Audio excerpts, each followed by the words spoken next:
नमस्कार। कार्तिक कोचिंग में आपका बहुत हार्दिक स्वागत है। मित्रों, आज हम बात करेंगे TGT PGT art practice set 9 की, जो कि हम प्रैक्टिस सेट 8 तक कर चुके हैं। तो आज हम बात करेंगे प्रैक्टिस सेट 9 के विषय में। तो आइए हम देखते हैं हमारा आज का पहला प्रश्न क्या है। हमारा पहला प्रश्न आज का क्या है, तो आज हम बात करेंगे प्रश्न संख्या 1 के पहले प्रश्न की प्रैक्टिस सेट 9। तो भारत का प्राचीनतम अभिलेख है।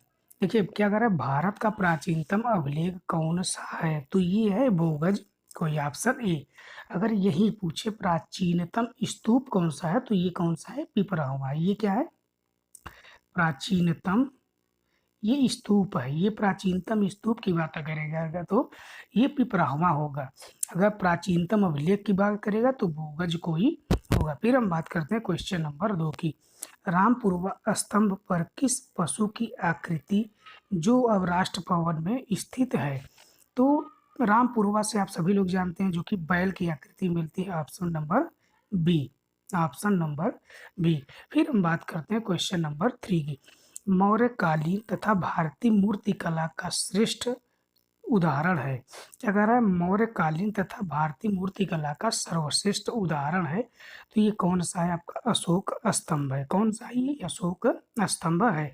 फिर हम बात करते हैं क्वेश्चन नंबर 4 की। क्या है? भारतीय कला का स्वर्ण कला कहा जाता है। तो भारतीय कला का स्वर्ण कला किसे कहा जाता है? तो गुप्त कला को कहा जाता है। गुप्त काल की कला को भारतीय कला का स्वर्णकाल कहा जाता है। फिर हम बात करते हैं क्वेश्चन नंबर 5 की। गुप्तकालीन मूर्तिकला के केंद्र हैं। तो ये कौन सा है? तो ऑप्शन नंबर ए एलोरा और एलिफेंटा। कौन सा है ये? एलोरा और एलिफेंटा। फिर हम बात करते हैं क्वेश्चन नंबर 6 की। भारत का शेक्सपियर कहा जाता है। तो भारत का शेक्सपियर किसे कहा जाता है? ऑप्शन नंबर बी कालिदास को। किसे कहा जाता है? कालिदास को। फिर हम बात करते हैं क्वेश्चन नंबर 7 की। कालिदास की पुस्तक अभिज्ञान शाकुंतलम की पहली बार अंग्रेजी में अनुवाद कौन किया था? तो अंग्रेजी में इनका अनुवाद कौन किया था? तो ये option number B. Option number B William Jones, sir William Jones. फिर हम बात करते हैं क्वेश्चन नंबर 8 की। क्वेश्चन नंबर 8 क्या है मित्रों? गुप्तकालीन वास्तुकला का सर्वोत्तम उदाहरण है। तो इसमें सबसे ज्यादा किसका निर्माण हुआ? तो सभी लोग जानते हैं मंदिरों का निर्माण गुप्तकालीन में सबसे ज्यादा हुआ है। फिर हम बात करते हैं क्वेश्चन नंबर 9 की। मेहरौली लौह स्तंभ का निर्माण करवाया था। तो ये कौन करवाया था? चंद्रगुप्त द्वितीय ने। कौन करवाया था? चंद्रगुप्त द्वितीय ने करवाया था मेहरौली का। तो कौन करवाया था मित्रों? चंद्रगुप्त द्वितीय ने करवाया था। फिर हम बात करते हैं क्वेश्चन नंबर 10 की। क्या कह रहा है क्वेश्चन नंबर 10? बेसनगर विदिशा में गरुड़ ध्वज मंदिर का निर्माण कराया था। तो कौन कराया था मित्रों? Heliodorus. Option number C. Heliodorus ने करवाया था। फिर हम बात करते हैं क्वेश्चन नंबर 11 की। विष्णु की सबसे प्राचीन मूर्ति मिली है। विष्णु की सबसे प्राचीन मूर्ति हमको कहाँ से मिली है मित्रों? तो ये मथुरा से मिली है। कहाँ से मिली है? मथुरा से। फिर हम बात करते हैं क्वेश्चन नंबर 12 की। क्या कर रहा है? क्वेश्चन नंबर 12 क्या कर रहा है मित्रों? फिर हम बात करते हैं क्वेश्चन नंबर 12 की। प्राचीन भारतीय इतिहास के मंदिरों का निर्माण किस काल में प्रारंभ हुआ? तो प्राचीन मंदिरों का निर्माण किस काल में हुआ? तो अभी हमने बताया कि मंदिरों का सर्वाधिक निर्माण गुप्त शासकों द्वारा कराया जाता है। फिर हम बात करते हैं क्वेश्चन नंबर 13 की। क्वेश्चन नंबर 13 क्या मित्रों? कंदरिया महादेव किसकी बात कर रहा है? कंदरिया महादेव किस धर्म से संबंधित है? तो कंदरिया महादेव चंदेल शासकों ने बनवाया था। कौन बनवाया था मित्रों? चंदेल शासक। चंदेल शासकों ने बनवाया था, जो कि ये शैव मंदिर है, शिव की है। वहाँ पे बहुत ही अच्छी मूर्ति कला की विशेषता दिखाई गई है। आप जाके वहाँ भी देख सकते हैं। फिर हम बात करते हैं क्वेश्चन नंबर 14 की। सर्वप्रथम अर्धनारीश्वर की मूर्ति किस काल में बनाई गई? तो सर्वप्रथम की बात कर रहा है, तो किस काल में बनाई गई? तो गुप्त काल में। ऑप्शन नंबर बी सही है। फिर हम बात करते हैं क्वेश्चन नंबर 15 की। एलिफेंटा की महेश मूर्ति किस वंश की कला का सर्वोत्तम उदाहरण है? तो एलिफेंटा की महेश मूर्ति किस वंश की कला का सर्वोत्तम प्रमाण है? तो ये कौन है? वाकाटक की है। किसकी है मित्रों? वाकाटक की है। तो एलिफेंटा आप जानते हैं ये महाराष्ट्र में है। कहाँ पे है मित्रों? ये महाराष्ट्र में है एलिफेंटा। फिर हम बात करते हैं क्वेश्चन नंबर 16 की। वास्तुकला की नागर शैली का प्रमुख केंद्र कौन सा राज्य है? तो वास्तुकला के नागर शैली का कौन सा राज्य है प्राचीन केंद्र? तो ये है मध्य प्रदेश। फिर हम बात करते हैं क्वेश्चन नंबर 17 की। रथ मंदिरों का निर्माण सर्वाधिक किसने करवाया? तो रथ मंदिरों का निर्माण सर्वाधिक किसने करवाया? नरसिंह वर्मन ने। नरसिंह वर्मन ने करवाया, ऑप्शन नंबर सी। फिर हम बात करते हैं क्वेश्चन नंबर 18 की। ब्लैक पगोड़ा किस मंदिर को कहा जाता है?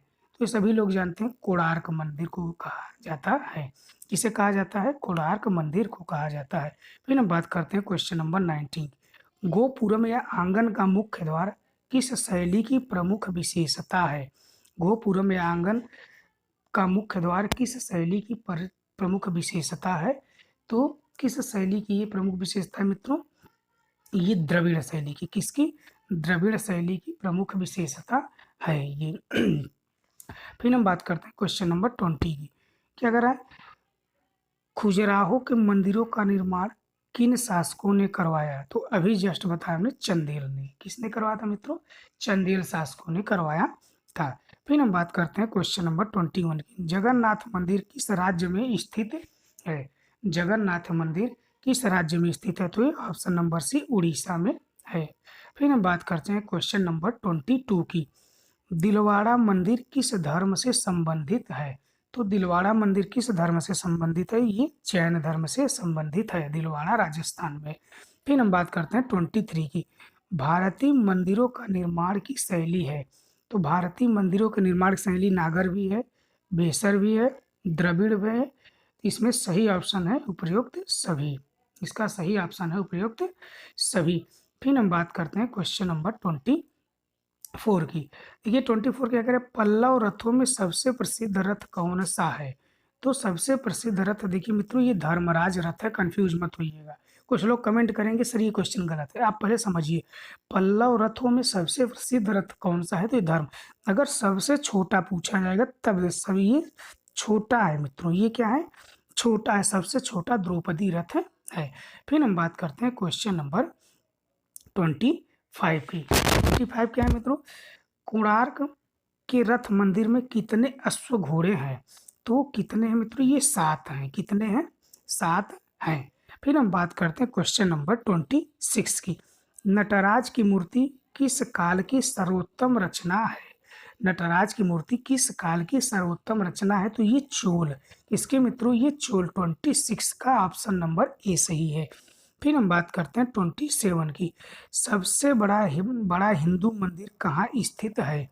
तो सबसे बड़ा हिंदू मंदिर कहाँ पे स्थित है? तिरुचिरापल्ली में। कहाँ पे? तिरुचिरापल्ली में स्थित है। 27 का सी है। फिर हम बात करते हैं 28। अंकोर वाट मंदिर कहाँ स्थित है? तो अंकोर वाट मंदिर ये कंबोडिया में है। कहाँ पे है? कंबोडिया में है। फिर हम बात करते हैं अंकोर 29 की। अंकोर वाट मंदिर में किस भारतीय कथा का वर्णन किया गया है? तो इसमें किसका वर्णन किया गया है? तो इसमें रामायण का वर्णन किया गया है। देखिए आप अब इसको समझिए, इस प्रश्न को समझिए। देखिए इसमें सर्वाधिक राम के कथाओं का वर्णन है जो कि रामायण का। और भी पुराणों के मिलते हैं, जैसे महाभारत का भी मिलता है, पुराण का भी मिलता है। इसमें विष्णु का भी वर्णन मिलता है। किसका? विष्णु का भी वर्णन मिलता है, लेकिन सर्वाधिक वर्णन रामायण के कथाओं पर स्थित है। फिर हम बात करते हैं क्वेश्चन नंबर 30। क्या कह रहा है मित्रों? अशोक ने कितने स्तूपों का निर्माण करवाया था? तो ये ऑप्शन नंबर सी 84,000 स्तूपों का निर्माण करवाया था। फिर हम बात करते हैं 31। सारिपुत्ता और महामुद्र भल्यान की अस्थियां किस स्तूप में रखी गई है? तो किस स्तूप में रखी गई? इसका ऑप्शन नंबर बी सांची स्तूप में रखी गई है। फिर हम बात करते हैं 32 की। 32 क्या मित्रों? स्वर्ण मंदिरों का निर्माण किससे हुआ है? स्वर्ण मंदिरों का निर्माण किससे हुआ है? तो ये किससे हुआ है मित्रों? सभी लोग जानते हैं ये संगमरमर से हुआ है, ऑप्शन नंबर सी। फिर हम बात करते हैं 33 की। तंजावुर के बृहदेश्वर मंदिर किस शैली में बने हैं? तो किस शैली में बने हैं? ये ऑप्शन नंबर सी द्रविड़ शैली में बने हैं। फिर हम बात करते हैं 34 की। मंदिरों का देश कहा जाता है। तो ये मंदिरों का देश किसे कहा जाता है मित्रों? ऑप्शन नंबर बी भारत को कहा जाता है। फिर हम बात करते हैं 35 की। कलकत्ता शहर की स्थापना किया था। तो कलकत्ता शहर की स्थापना किसने किया था मित्रों? तो ऑप्शन नंबर बी जवाहर चारनाक ने किया था। फिर हम बात करते हैं क्वेश्चन नंबर 36 की। क्या कह रहा है?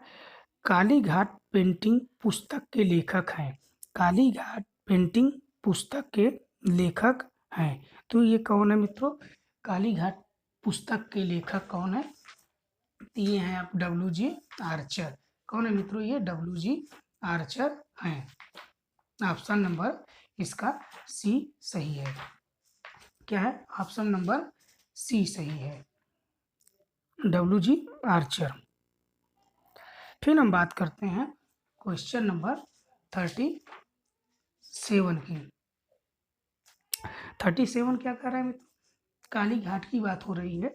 तो काली घाट शैली का चित्रण काल कब से कब तक का है?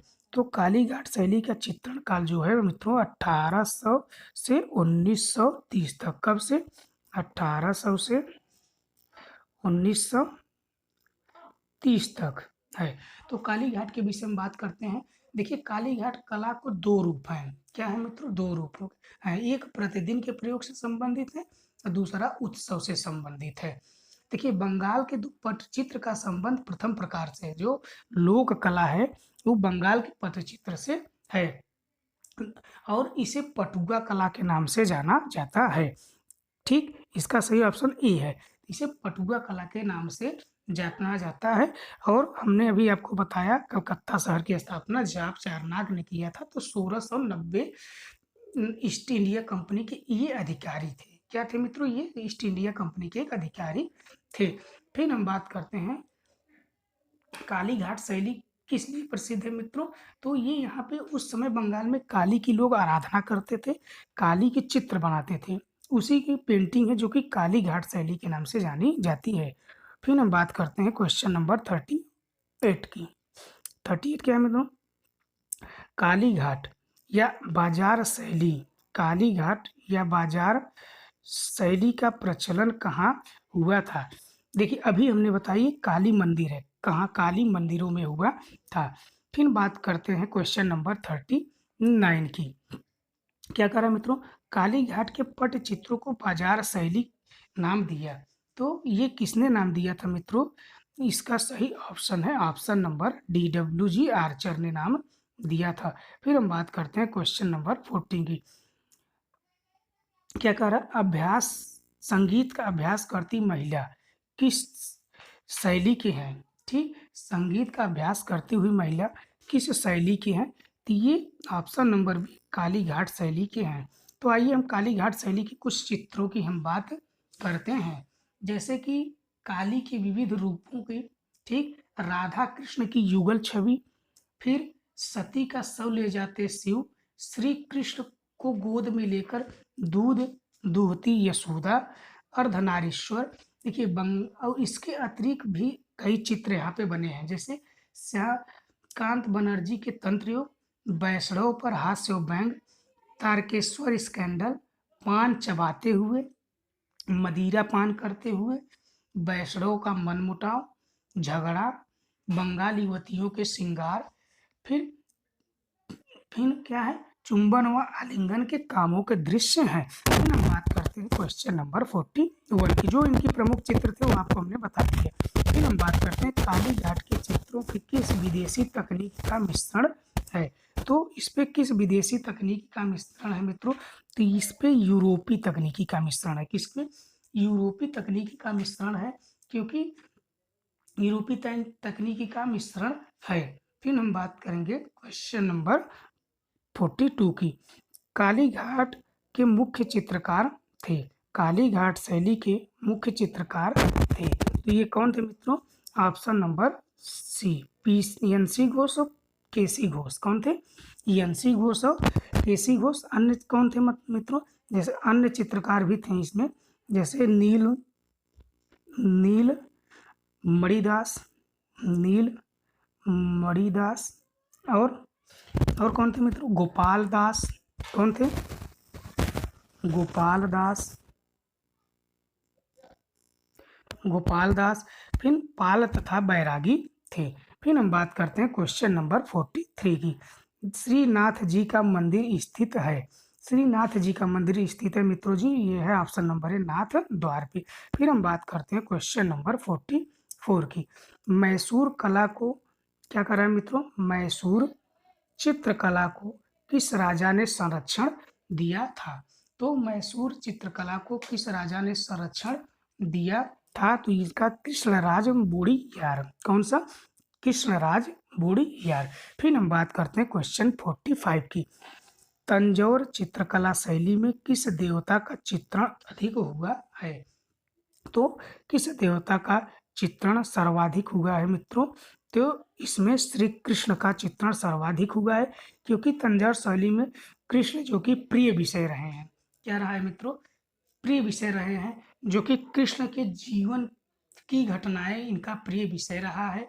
इसमें और हिंदू धर्म पर आधारित हैं, जैसे कि शिव, विष्णु और कृष्ण का। किसका? शिव, विष्णु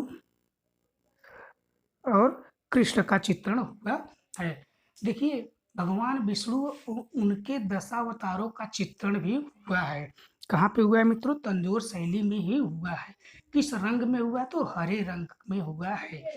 और एक कृष्ण भगवान का चित्रण है, जो कि शिशु कृष्ण के चित्र में संगमरमर जैसे पारदर्शी रंग, जिसमें किस कैसा है? नीले, काले और सफेद रंगों के अतिरिक्त लाल और हरे रंग का भी प्रयोग हुआ है। फिर हम बात करते हैं नेक्स्ट क्वेश्चन की 46 की। जय, पराजय और विजय किस शैली के प्रसिद्ध चित्रकार थे? तो ये किस शैली के प्रसिद्ध चित्रकार थे मित्रों? ये ऑप्शन नंबर बी सही है, तंजौर व मैसूर शैली के।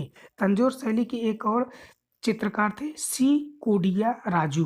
कौन से? सी, कौन से मित्रों? सी कोडिया कोडिया राजू, जो कि ये प्रमुख चित्रकार थे। तो देखिए मित्रों, जैसे कि तंजौर में क्या होती थी? ग्लास पेंटिंग का ये प्रमुख केंद्र था। ठीक, इसमें सादे कांच पर टेम्परा तकनीकी से अपारदर्शी गाढ़े रंग भरे जाते थे। ठीक, रेखांकन, आभूषण तथा अन्य बारीकियों को पहले अंकित कर लिया जाता था, उसके बाद इसमें सपाट रंग भरे जाते थे। देखिए, शेष सादा कांच जो बचता था, उस पे मरकरी या सुनहरा वर्क लगाकर चमका दिया जाता था। सबसे बड़ी तंजावुर की यह कला 19वीं शताब्दी के मध्य तक खूब फूलती फलती है। कब तक मित्रों? अगर पूछा जाए कब, किन शताब्दी में, तो 19वीं शताब्दी तक खूब फूलती फैलती है, जो कि इसमें बाल कृष्ण की लीलाओं का चित्रण किया गया है। जैसे कि देखिए, मक्खन लिए कृष्ण आ गया क्वेश्चन आपके सामने। मक्खन लिए कृष्ण चित्र किस शैली का है? तो ये तंजौर शैली का है, ऑप्शन नंबर सी। फिर हम बात करते हैं क्वेश्चन नंबर 48 की। भारत में कांच चित्रण की शुरुआत कहाँ हुई थी? तो कहाँ पे हुई थी मित्रों? तो ये तंजौर शैली में हुई थी। किसमें हुई थी मित्रों? ये तंजौर शैली, ऑप्शन नंबर सी। फिर हम बात करते हैं क्वेश्चन नंबर 49 की। कांच पर चित्रण करने वाले प्रथम भारतीय कलाकार थे। कांच पर चित्रण करने वाले प्रथम भारतीय कलाकार कौन थे मित्रों? तो ये थे ऑप्शन नंबर 1 केजी सुब्रमण्यम। आइए हम कुछ बात करते हैं केजी सुब्रमण्यम के विषय में। देखिए मित्रों, केजी सुब्रमण्यम चित्रकार थे, मूर्तिकार थे, भित्ति चित्रकार थे, प्रिंट मेकर और लेखक अकादमी थे। इनका जन्म कब हुआ था? 1924 में हुआ था। कहाँ पे? केरल में। कहाँ पे हुआ था? केरल में। इनका जन्म 1924 केरल में हुआ था। मृत्यु कब हुई थी? तो 2016 बड़ोदरा गुजरात में। कहाँ पे हुआ था? बड़ोदरा गुजरात में इनका मृत्यु हुई थी। इन्होंने शिक्षा कहाँ से प्राप्त की थी मित्रों? तो ये विश्व भारती विश्वविद्यालय से इन्होंने शिक्षा प्राप्त किया था। फिर हम पुरस्कार की बात करते हैं। इनको 3 पुरस्कार मिले हैं, 4 पुरस्कार, जैसे कालिदास सम्मान, पद्म विभूषण, पद्म भूषण, पद्म श्री। जो कि पद्म विभूषण इनको 2012 में दिया गया और पद्म भूषण 2006 में। पद्म भूषण कब दिया गया? 2006 में। और पद्म श्री कब दिया गया? तो 1975 में दिया गया इनको पद्म श्री। तो सबसे इनकी महान भित्ति चित्रकार कौन, भित्ति चित्रण है? तो king of the dark chamber. दूसरा कौन सा है? India of my dreams pavilion. तीसरा कौन सा है? India pavilion. फिर 1989 में ग्लास म्यूरल स्कूलों बच्चों के साथ ये बनाते हैं। फिर हम बात करते हैं क्वेश्चन नंबर 50 की। रूमी शैली किस शैली को कहा जाता है? रूमी शैली किस शैली को कहा जाता है? तो ये ऑप्शन नंबर सी, लखनऊ को कहा जाता है। रूमी शैली लखनऊ को कहा जाता है। फिर हम बात करते हैं क्वेश्चन नंबर 51 की। रेशम की साड़ियाँ बनाने के लिए प्रसिद्ध है। तो रेशम की साड़ियाँ बनाने के लिए प्रसिद्ध है वाराणसी। कौन सी है? वाराणसी। फिर हम बात करते हैं क्वेश्चन नंबर 52 की। किस स्थान पर चिकनकारी विश्व प्रसिद्ध है? तो चिकनकारी के लिए विश्व प्रसिद्ध है लखनऊ। कौन सा है? लखनऊ। फिर हम बात करते हैं 53 की। कालीन व बुनकर कला के लिए प्रसिद्ध है। तो कालीन व बुनकर कला के लिए प्रसिद्ध है option number D, Bhadohi. Bhadohi के अलावा कौन सा क्षेत्र प्रसिद्ध है मित्रों? तो मिर्जापुर भी प्रसिद्ध है। कौन सा है? मिर्जापुर भी प्रसिद्ध है कालीन के लिए। फिर हम बात करते हैं क्वेश्चन नंबर 54 की। किस चित्रकार का घर 7 उल्लुओं के नाम से प्रसिद्ध था? तो किस चित्रकार का घर 7 उल्लुओं के नाम से प्रसिद्ध था? तो ये ऑप्शन नंबर सी, सोप्तका। किसका मित्रों? सोप्तका। फिर हम बात करते हैं क्वेश्चन नंबर 55 की।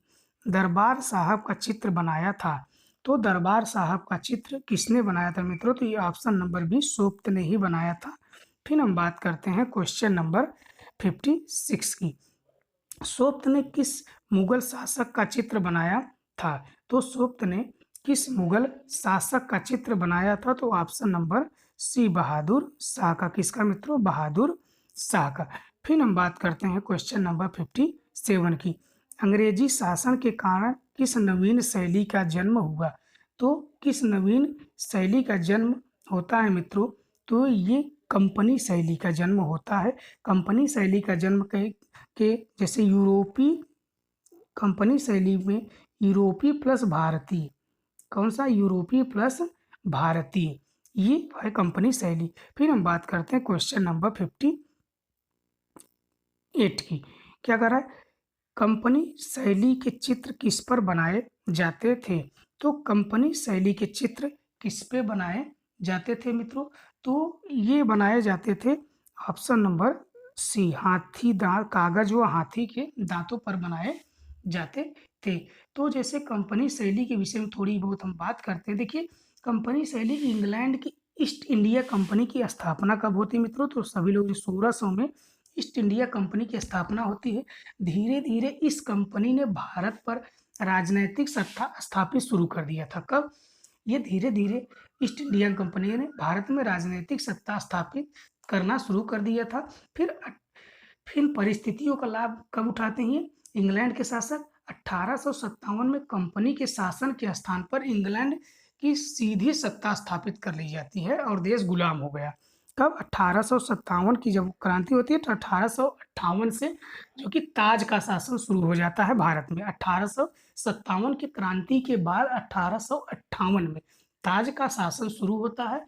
तो यहाँ की जो बागडोर तो भारत की थी सीधे इंग्लैंड में स्थानांतरित हो जाती है, जो कि यहाँ की सत्ता की बागडोर सीधा महारानी के पास चला जाता है, जो कि उसी समय से भारत गुलाम हो जाता है। फिर बात होती है यूरोपीय कंपनी शैली के विषय में। देखिए, फिर क्या होता है कि लगभग 1757 में मुर्शिदाबाद के नवाब अली अलवर्दी खान के आश्वासन के पश्चात ये कलाकार पटना चले गए। कब? पटना चले जाते हैं। यहाँ इन चित्रकारों ने यूरोपीय तथा भारतीय शैलियों के सम्मिश्रण में एक नई शैली का जन्म दिया। इसमें यूरोपीय और भारतीय शैली के एक सम्मिश्रण में एक नए शैली का जन्म दिया, जिसे कहा जाता है कंपनी शैली। इस शैली को पटना शैली भी कहा जाता है, क्योंकि पटना अंग्रेजों का मुख्य व्यापारिक केंद्र था। पटना शैली क्यों कहा जाता है मित्रों? क्योंकि अंग्रेजों का ये मुख्य व्यापारिक केंद्र था पटना। फिर क्या हुआ? इसी को पटना शैली कहा गया। ठीक, जहाँ ये चित्रकार रहकर काम करते थे, ये कंपनी के अधिकारियों के संरक्षण में इन चित्रकारों ने तत्कालीन भारतीय जनजीवन की प्रमुखता के साथ चित्रण किया है। जैसे क्या किए, ये मछली बेचने वाले, पतंग विक्रेता, मिट्टी के खिलौने बेचने और साधु और किसान। फिर क्या करते हैं, फिर इसके अलावा कंपनी के अधिकारियों के जीवन चर्चा पे होती है, जैसे कुर्सी पर बैठे हुए चित्रण होता है। ठीक, फिर नृत्य व शराब का आनंद लेते हुए कामुक दृश्य, फिर बग्घी की सवारी और घुड़सवार। इस प्रकार अनेक चित्र हैं, जैसे कमिश्नर टेलर ने क्रय कर इंग्लैंड ले चले गए। इस प्रकार के जो भी चित्रण थे, यहाँ के कमिश्नर टेलर ने क्रय करके इंग्लैंड लेकर चले जाते हैं। ठीक, जैसे कि यहाँ का कंपनी शैली का एक चित्रण है, बिना शीर्षक का नाम का है चित्रक, जो कि कागज पर जल रंग पे बना हुआ है। फिर हम बात करते हैं क्वेश्चन नंबर 16 की। जापानी मोर किस शैली का चित्र है? तो ये किस शैली का चित्र है? तो ऑप्शन नंबर बी सही है, कंपनी शैली का। फिर हम बात करते हैं क्वेश्चन नंबर 61 की। कंपनी शैली के भारतीय केंद्रों का प्रसिद्ध है। भारतीय शैली कौन सा? अभी हमने जस्ट बनाया कि ये पटना में आते हैं, तो इसी को पटना शैली, जो कि पटना कंपनी नाम से शैली से प्रसिद्ध हो जाते हैं। फिर हम बात करते हैं क्वेश्चन नंबर 62 की। पटना शैली में बने चित्रों की प्रविधि को कहा जाता है? तो ये कजली स्याही से बनाया जाता था। देखिए, कंपनी शैली का दूसरा नाम है, आप 63 क्या करा है, कंपनी शैली का दूसरा नाम है।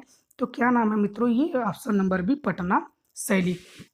फिर हम बात करते हैं क्वेश्चन नंबर 64 की। कैमरे का आविष्कार कब हुआ? कैमरे का आविष्कार कब हुआ मित्रों? तो ऑप्शन नंबर सी, 1860 में हुआ कैमरा। फिर हम बात करते हैं क्वेश्चन नंबर 65 की। सोना व दक्षो बीबी किस शैली की महिला चित्रकार हैं? सोना व दक्षो बीबी किस शैली की महिला चित्रकार है मित्रों? तो ये कंपनी शैली की महिला चित्रकार हैं। देखिए यहाँ पे उससे देखिए, हमने आपको क्या बताया मित्रों कि कंपनी शैली में सबसे पहले आप ये जान लीजिए, कागज और हाथी दांत दोनों पे चित्रण होता था। कंपनी शैली को ही पटना शैली कहा जाता था। कंपनी शैली में ही दो महिला चित्रकार थी, कौन? सोना तथा दक्षो बीबी। फिर हम बात करते हैं क्वेश्चन नंबर 66 की। मुगल शैली के पतन के बाद किस शैली का जन्म होता है? तो मुगल शैली के पतन के बाद कंपनी शैली का जन्म होता है। किस शैली का जन्म होता है? कंपनी शैली का जन्म होता है। फिर हम बात करते हैं 67 की। पटना शैली के अंतिम चित्रकार थे।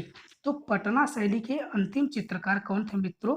तो ये थे ईश्वरी प्रसाद। कौन थे मित्रों? ईश्वरी प्रसाद थे, जो कि 1870 से 1950। कब? 1950, 1870 से 1950। देखिए, ईश्वरी प्रसाद जो थे, कलकत्ता आर्ट स्कूल में अध्यापन कार्य भी किया था। उनका प्रसाधन जो था 19वीं सदी में रेशम पर जल रंग और शिव पार्वती 19वीं सदी में कागज पर रंग चित्र भारतीय संग्रहालय कोलकाता में सुरक्षित हैं। ठीक, उनका एक अन्य चित्र जो कि प्रदान सीन है। कौन सा है? प्रदान सीन किसका? ये सब ईश्वरी प्रसाद का है। फिर हम बात करते हैं क्वेश्चन नंबर 68 की। पटना शैली की खोज किया था।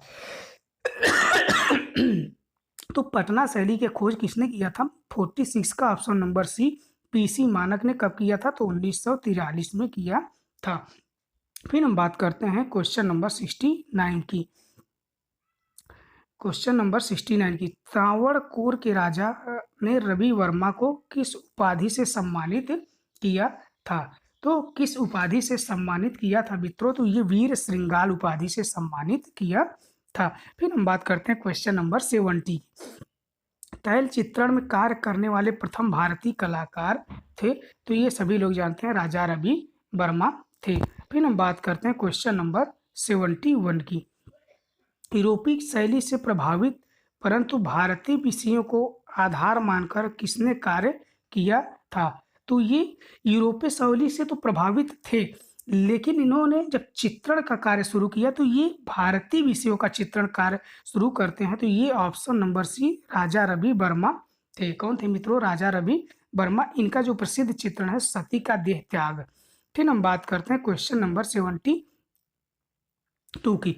भारत में प्रथम भारतीय लिथोग्राफर थे तो कौन थे मित्रों? ये राजा रवि वर्मा ही थे। कौन थे मित्रों? ये ऑप्शन नंबर बी सही है, राजा रवि वर्मा। फिर हम बात करते हैं क्वेश्चन नंबर 73 की। अल्टामीरा की गुफाएं स्थित है। अल्टामीरा की गुफाएं स्थित हैं। तो अल्टामीरा गुफाएं कहाँ स्थित है मित्रों? आइए बात करते हैं अल्टामीरा की गुफाओं के विषय में हम बात करते हैं। उत्तरी स्पेन में। कहाँ पे स्थित है मित्रों? ये उत्तरी स्पेन में स्थित है अल्टामीरा की गुफाएं। कहाँ पे स्थित है? ऑप्शन नंबर बी सही है इसका, उत्तरी स्पेन। फिर हम बात करते हैं क्वेश्चन नंबर 74 की। अल्टामीरा गुफा की खोज किया था। तो अल्टामीरा की गुफाओं की खोज कौन किया था मित्रों? तो ये ऑप्शन नंबर बी सी सही है, सैतु ओला ने। ये 8 वर्ष की बालिका थी। कितने की? 8 वर्ष की बालिका थी। कब की थी? 1879 में, 79 में। फिर हम बात करते हैं क्वेश्चन नंबर 75 की। सर्वप्रथम प्रागैतिहासिक चित्रों की खोज कहाँ हुई थी? तो सर्वप्रथम ये कहाँ पे हुई थी मित्रों? तो उत्तरी स्पेन में हुई थी। कहाँ पे हुई थी? ये उत्तरी स्पेन में हुए। प्रागैतिहासिक चित्रों की सर्वप्रथम खोज उत्तरी स्पेन में हुई थी। देखिए, विश्व की प्राचीनतम प्रागैतिहासिक चित्रकला का केंद्र कौन सा है? तो अल्टामीरा की गुफाएं स्पेन में है। कहाँ पे है? उत्तरी स्पेन में अल्टामीरा की गुफाएं हैं। फिर हम बात करते हैं क्वेश्चन नंबर 76 की। अल्टामीरा की में किस पशु का अधिक चित्रण किया गया है? तो किस पशु का अधिक चित्रण किया गया? तो बाइसन कहिए या जंगली भैंसा। किसका?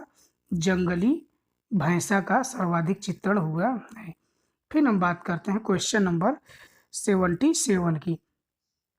फोंट द गाम गुफा स्थित है। तो ये कहाँ पे स्थित है मित्रों? तो ये ब्यून घाटी में स्थित है, ऑप्शन नंबर बी। फिर हम बात करते हैं 78 की। सिस्टाइन चैपल किस गुफा को कहा जाता है? तो सिस्टाइन चैपल किस गुफा को कहा जाता है? अल्तामीरा को कहा जाता है। देखिए, अल्तामीरा की गुफाएं जो हैं कहाँ पे है? ये हमने बताया उत्तरी स्पेन में है।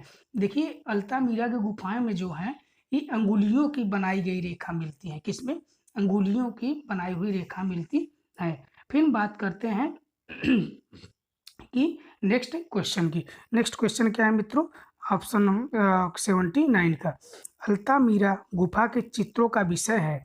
तो अल्तामीरा के चित्रों का विषय है। तो इस चित्रों का विषय क्या है मित्रों? तो आइए हम बात करते हैं इसका। चित्रों का विषय क्या है? तो आखेट। क्या है मित्रों? आखेट। भी सही है इस आखेट। फिर हम बात करते हैं 80 की। लास्को गुफा में अधिकांश चित्र किसके बने हैं?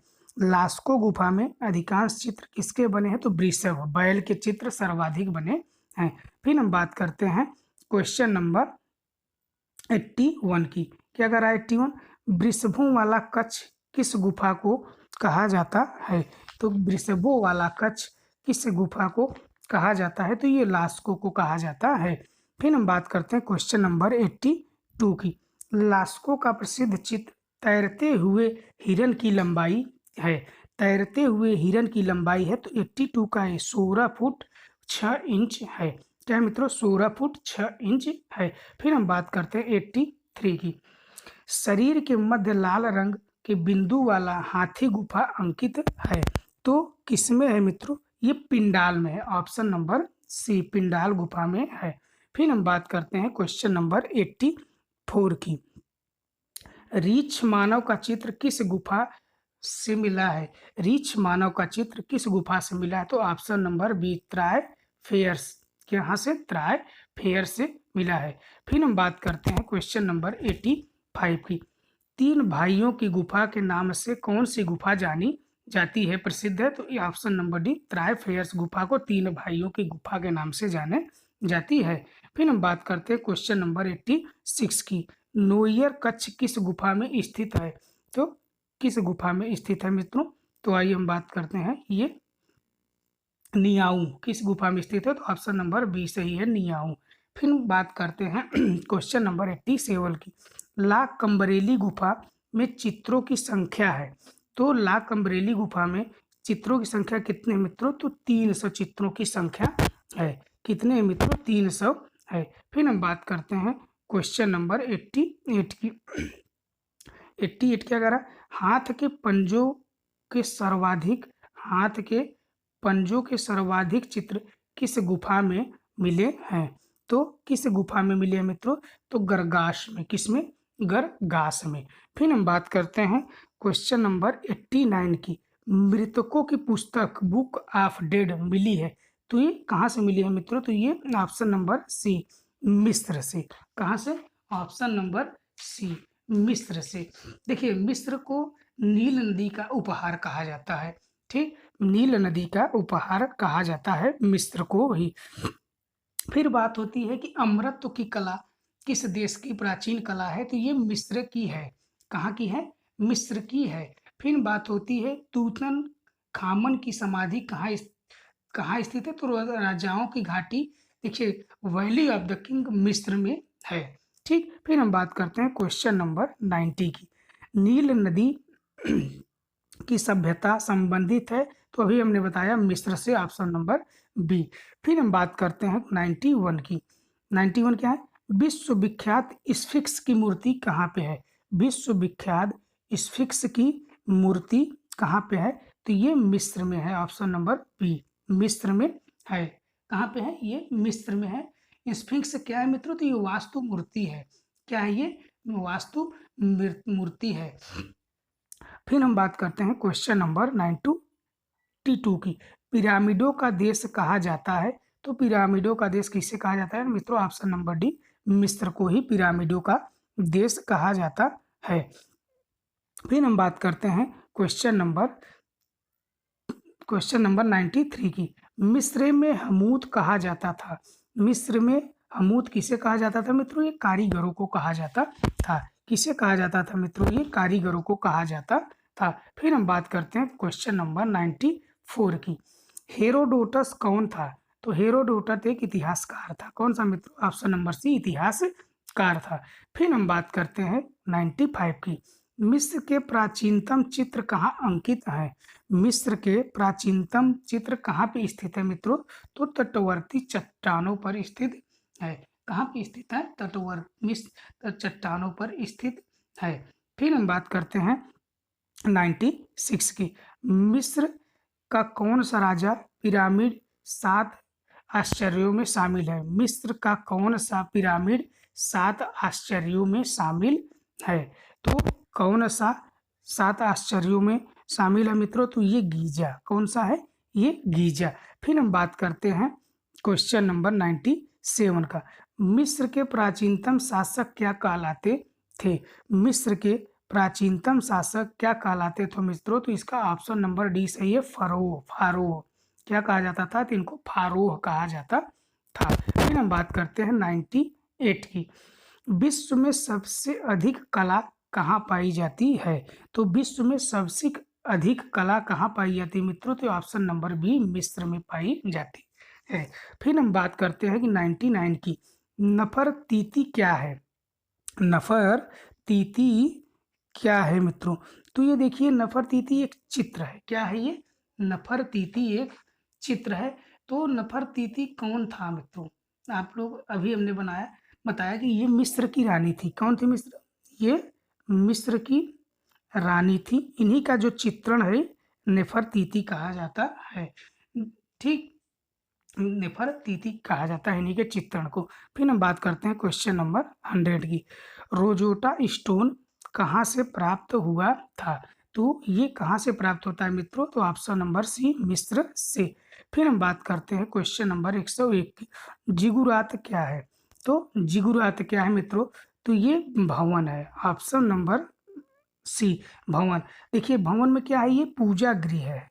सबसे पहले आप जान लीजिए जिगुरात क्या है, ये पूजा गृह है। कहीं भवन देगा तो कहीं पूजा गृह देगा, तो आप लोग कंफ्यूज मत होइएगा। भवन को जिगुरात कहा जाता है या पूजा गृह भी कहा जाता है, दोनों में से चाहे जो भी रहे एक होगा, चाहे जिगुरात में देगा, भवन देगा, चाहे पूजा गृह देगा, दोनों ऑप्शन नहीं देगा, एक ही देगा। फिर हम बात करते हैं क्वेश्चन नंबर 102 की। जिगुरात का संबंध किस सभ्यता से है? तो जिगुरात का संबंध किस सभ्यता से है? तो ऑप्शन नंबर डी मेसोपोटामिया। किससे है मित्रों? ऑप्शन नंबर डी मेसोपोटामिया से। फिर हम बात करते हैं क्वेश्चन नंबर 103 की। मिस्रवासी किस देवता की पूजा करते थे? तो मिस्र के जो लोग थे वो सूर्य भगवान की पूजा करते थे। किसकी पूजा करते थे? सूर्य भगवान की पूजा करते थे। फिर हम बात करते हैं क्वेश्चन नंबर 104 की। बेबीलोन का झूलते बाग किसने बनवाया था? तो बेबीलोन का झूलते बाग ये किसने बनवाया था? तो ऑप्शन नंबर सी नेबूचादनेस्सर ने बनवाया था। फिर हम बात करते हैं क्वेश्चन नंबर 105 की। मेसोपोटामिया का आधुनिक नाम क्या है? तो मेसोपोटामिया का आधुनिक नाम है इराक, ऑप्शन नंबर बी। फिर हम बात करते हैं 106 की। ओडिसी और इलियड महाकाव्य की रचना किया था। उलीडी और इलियस, ओडिडी और इलियड और ओडिसी महाकाव्य की रचना किया था। तो किसने किया था मित्रों? तो सभी लोग जानते हैं ये होमर, ऑप्शन नंबर सी। फिर हम बात करते हैं क्वेश्चन नंबर 107 की। मिस्र के किस राजवंश ने चित्रकला का सर्वाधिक उन्नति हुई? किस राजवंश के काल में सर्वाधिक मिस्र में चित्रण होता है? तो मित्रों ये मिस्र के 5वें राजवंश के काल में, ऑप्शन नंबर बी।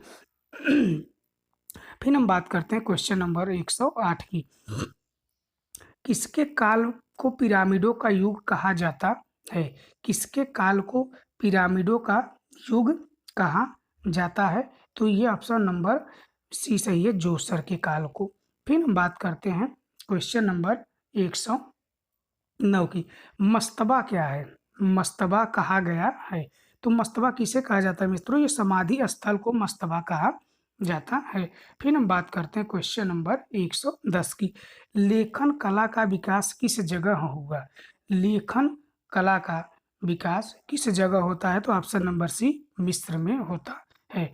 फिर हम बात करते हैं क्वेश्चन नंबर 111 की। गीजा का पिरामिड कितने एकड़ भूमि में फैला है?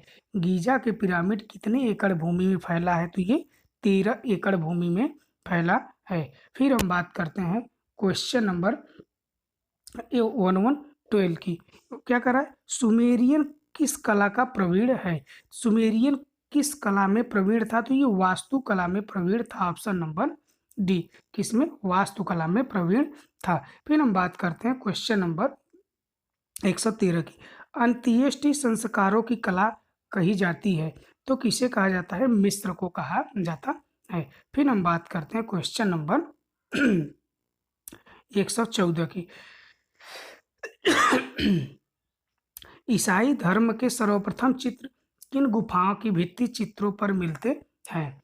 तो किस गुफा के भित्ति चित्रों पर मिलते हैं मित्रों? तो रोम की समाधि गुफाओं पे मिलते हैं। देखिए जीवात्मा का प्रतीक जो होता है ना, वो कपोत कहा जाता है। जीवात्मा का जो प्रतीक होता है उसको कपोत कहते हैं। क्या कहते हैं? कपोत। फिर बात करते हैं क्वेश्चन नंबर 115 की। क्या करा? ईसाई धर्म रोमन साम्राज्य का राजकीय धर्म कब बना? तो ये कब बना मित्रों? तो 313 ईस्वी में बना, ऑप्शन नंबर बी। कब? 313 ईस्वी में बना। फिर हम बात करते हैं क्वेश्चन नंबर 116 की। आरंभिक ईसाई चित्रों में ईसा मसीह को किस रूप में दिखाया गया है? तो किस रूप में दिखाया गया है? तो ऑप्शन नंबर सी गडेरिये के रूप में दिखाया गया है। फिर हम बात करते हैं क्वेश्चन नंबर 117 की। ईसाई चित्रकला में 100 ग्रहों की दीवारों पर चित्र किस प्रकार के बने हैं? तो ये किस प्रकार के बने हैं? तो ऑप्शन नंबर सी प्रतीकात्मक प्रकार के बने हैं। ऑप्शन नंबर सी इसका सही है। फिर हम बात करते हैं क्वेश्चन नंबर 118 की। 118 क्या कर रहा है मित्रों? बाइजेंटाइन कला का समय है। बाइजेंटाइन कला का कौन सा समय है? तो ऑप्शन नंबर सी 4 से 15वीं शताब्दी तक बाइजेंटाइन कला के समय है। फिर हम बात करते हैं क्वेश्चन नंबर 119 की। छोटे छोटे रंगीन कांच के टुकड़ों से जड़ित चित्र को कहते हैं, तो क्या कहते हैं? ये मणिकुट्टम कहा जाता है। क्या कहा जाता है इसे? मणिकुट्टम कहा जाता है। तो बाइजेंटाइन कला के विषय में थोड़ी सी हम बात करते हैं। बाइजेंटाइन कला में ही मणिकुट्टम की सबसे अधिक प्रसिद्धि है। किसमें है सबसे अधिक? अगर प्रसिद्धि पूछी जाए तो मणिकुट्टम की ही बाइजेंटाइन कला में है। जैसे बात होती है कि बाइजेंटाइन युग के आकृति विरोधी शासक कौन थे, तो ये क्वेश्चन कई बार पूछा गया है। इसमें लियो तृतीय कौन थे? तृतीय लियो तृतीय ये लियो तृतीय तथा याजिद द्वितीय। कौन? तथा याजिद द्वितीय। ये लोग विरोधी थे कला के। ठीक, फिर बात होती है कि आकृति विरोधी की इनकी प्रवृत्ति जो होती है मित्रों, तो ये 726 ईस्वी से कब से? 726 ईस्वी से 843 ईस्वी तक होती है। फिर बात होती है जैसे बाइजेंटाइन कला का प्रथम स्वर्णिम युग किस सम्राट के काल में होता है, तो ये होता है जस्टिसियन के। किसके मित्रों? जस्टिसियन के काल में होता है। फिर इसके बाद होती है कि जैसे कि बाइजेंटाइन प्रार्थना गृहों का पूर्ण विकास किस रूप में हुआ था, तो क्रॉस आधारित भूविन्यास में। फिर हम बात करते हैं क्वेश्चन नंबर 122 की। मसीही कला किस कला को कहा जाता है, तो मसीही कला भी बाइजेंटाइन कला को कहा जाता है। तो बाइजेंटाइन कला में जो कि ईसाई धर्म में मयूर जो कि प्रतीक है ईसा मसीह के अमृतत्व का प्रतीक है, जो कि पूछा जाएगा अगर ईसा मसीह के अमृतत्व का प्रतीक कौन सा है, तो ये मयूर है। क्या? ईसा मसीह के अमृतत्व का प्रतीक कौन सा है, तो मयूर है। ठीक, मणिकुट्टम का कार्य कब से कब है मित्रों, तो 546 ईसा पूर्व से 548 के मध्य है। फिर हम बात करते हैं क्वेश्चन नंबर 121 की। क्या कह रहा है? मोजैक क्या है, तो मोजैक क्या है, तो मोजैक टाइल्स है मित्रों। फिर हम बात करते हैं क्वेश्चन नंबर 122 की।